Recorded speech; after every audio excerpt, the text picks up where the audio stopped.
Pernah kepikiran nggak, saat kita nggak ada di ruangan, apa yang orang pikirkan dan orang bicarakan tentang kita? Bukan soal jabatan atau posisi, tapi soal gimana pengalaman orang kerja bareng kita. Itulah reputasi profesional. Dibangunnya pelan-pelan, tapi dampaknya panjang dalam perjalanan karir.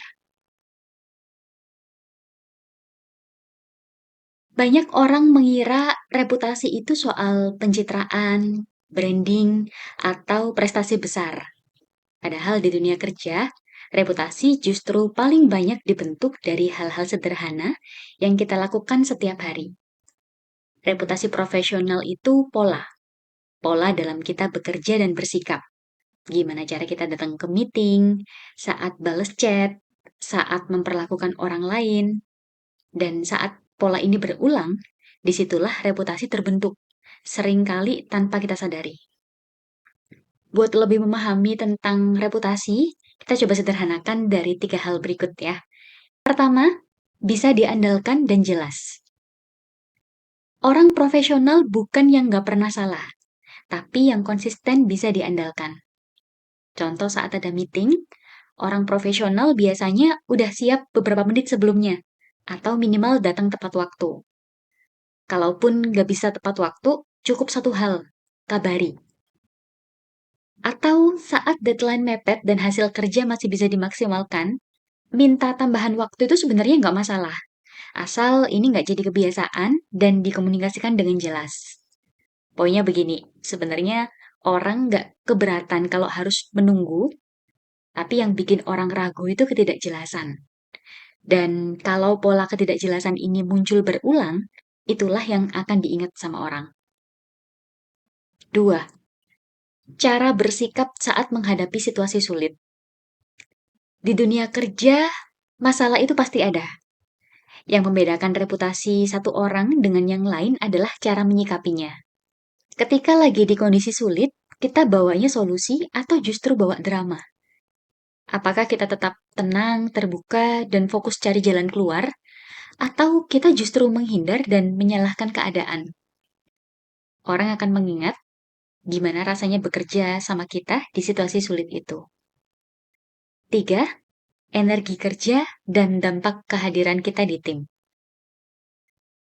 Ini jarang disadari tapi nyata, bahwa setiap orang meninggalkan kesan emosional setelah bekerja sama kita.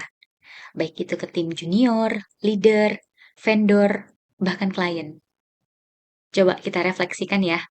Setelah meeting dengan kita, kira-kira orang lebih banyak merasa terbantu atau justru terkuras energinya? Karena energi itu menular, teman-teman. Dan orang dengan energi profesional yang sehat itu biasanya yang selalu dicari. Kalau kita sepakat reputasi itu penting dan kita ingin menjaganya supaya baik, cukup mulai dari kebiasaan kecil sehari-hari. Kalau kita terkenal orangnya nggak on time, kita bisa mulai dengan datang lebih pagi. Kalau kita belum dipercaya di proyek yang besar, kita bisa mulai dengan menyelesaikan tugas kecil dengan rapi, rutin kasih update, dan memperhatikan detail. Kalau kita merasa pernah dikenal terlalu galak atau kaku, kita bisa mulai dengan lebih terbuka, menyapa terlebih dahulu, dan menunjukkan kepedulian. Sedikit demi sedikit itu seperti menabung. Dan di momen penting, orang akan bisa menilai, oh orang ini rapi, dia serius, dan bisa dipercaya. Aku lebih suka kalau kerja bareng dia.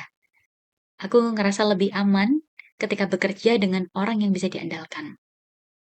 Biasanya dari situlah kesempatan datang. Kita akan jadi orang yang diingat saat ada peluang baru. Perusahaan bukan hanya mencari siapa yang paling pintar, tapi siapa yang paling konsisten membangun sikap profesional. Jadi teman-teman ingat, setiap hari kita datang bekerja, sebenarnya kita sedang membangun reputasi masing-masing. Bukan lewat kata-kata, tapi lewat kebiasaan, sikap, dan cara kita bertanggung jawab. Pertanyaannya sederhana, reputasi apa yang sedang kita bangun hari ini? Semoga ini jadi pengingat kecil buat kita semua.